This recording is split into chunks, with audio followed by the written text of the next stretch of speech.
क्या आपका पैसा बैंक में सुरक्षित है? क्या बैंक अगर डूब भी गया तो आपका पैसा नहीं डूबेगा, इसकी गारंटी है?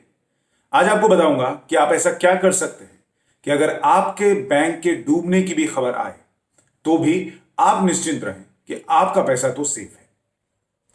पब्लिक इंटरेस्ट में आपका स्वागत है। मैं हूं सुशांत सिन्हा।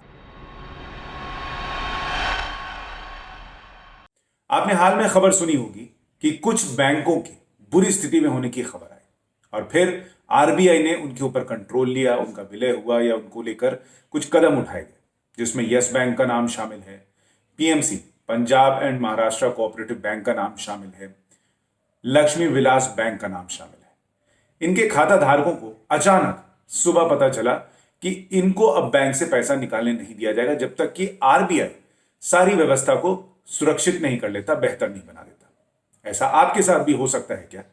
और अगर होता है तो आपको क्या करना चाहिए, ये बताता हूं। सबसे पहले यह सुनिश्चित करें कि आपका पैसा किसी एक बैंक में ना रखा हो। अब कई लोगों को यह बात दिक्कत की लग सकती है कि अलग अलग बैंक में खाता खोलना पड़ेगा, अलग अलग बैंक जाना पड़ेगा, किसमें कितना पैसा है इसका हिसाब रखना पड़ेगा। लेकिन जिस तरीके के हालात हैं और कई बैंकों की स्थिति जो है वो बुरी है, ऐसे में बेहतर यही है कि आप अलग अलग बैंक में अकाउंट खोल कर रखें, ताकि अगर आपके बैंक की स्थिति बिगड़ती है, उसमें से पैसा निकालने से रोक लग जाती है, तो आप खाली हाथ ना बचें। आपके पास दूसरे बैंक के किसी और अकाउंट में पैसा मौजूद हो जो कि आपके मुसीबत के इस वक्त में काम आ सके। दूसरा काम जो आपको करना है वो ये कि किसी भी अकाउंट में 5 लाख रुपए से ज्यादा ना रखें। DICGC यानी deposit insurance and credit guarantee corporation की तरफ से यह कहा गया है कि 5 लाख रुपए की ही सुरक्षा गारंटी ग्राहकों को दी जाएगी। यानी अगर बैंक डूबा भी तो आपके 5 लाख रुपए तक की गारंटी जो है वो दी जाएगी। इसलिए अगर आप ज्यादा पैसा रखते हैं तो शायद आपके लिए मुसीबत थोड़ी ज्यादा बड़ी हो सकती है। तीसरा काम, बैंक में अकाउंट खोलने से पहले बैंक के बारे में जानकारी हासिल करें। अमूमन हम क्या करते हैं, जहां आसपास कोई बैंक मौजूद हो, जो घर के करीब हो जिसका ब्रांच, वहां अकाउंट खोल लेते हैं ताकि सहूलियत रहे। लेकिन यह बहुत अच्छा तरीका नहीं है। आप उस बैंक में अकाउंट खोलें जिसकी माली स्थिति ठीक हो, जिसके सारे अकाउंट्स क्लियर हों, साफ हों, जिन पे बहुत ज्यादा एनपीए ना हो। इस बात को परखिए, समझिए, बैंक का बैलेंस शीट देखिए और तब यह सुनिश्चित कीजिए कि आपको किस बैंक में पैसा रखना है। कहीं भी पैसा मत रख दीजिए।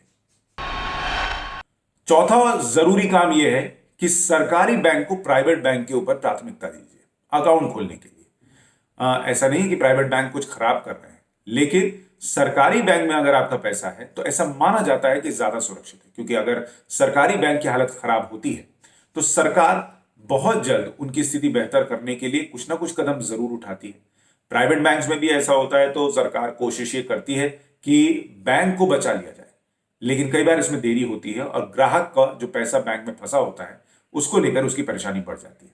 इसलिए हमेशा से यह कहा जाता है कि सरकारी बैंक में अगर पैसा है तो ज्यादा सुरक्षित माना जाएगा। एक और बात का ध्यान यह रखना है कि ज्यादा ब्याज के लालच में नहीं पड़ना है।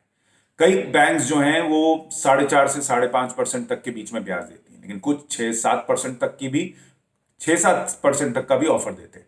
ऐसे में उस लालच में मत फंसिए। देखिए कि वो बैंक ऐसा क्यों कर रहा है, ज्यादा स्क्रूटिनी कीजिए कि इतनी मेहरबानी वो क्यों दिखा रहा है, और तब अपना पैसा उसमें लगाइए या वहां पर रखिए। तो ये 5 कदम उठाकर बैंकों में आप अपना पैसा सुरक्षित कर सकते हैं। पब्लिक इंटरेस्ट में आज के लिए इतना ही, लेकिन इसी तरीके के मुद्दे पब्लिक इंटरेस्ट के सेगमेंट में लेकर आपके सामने आता रहूंगा, जिसमें खबर आपकी, फायदा आपका। नमस्कार।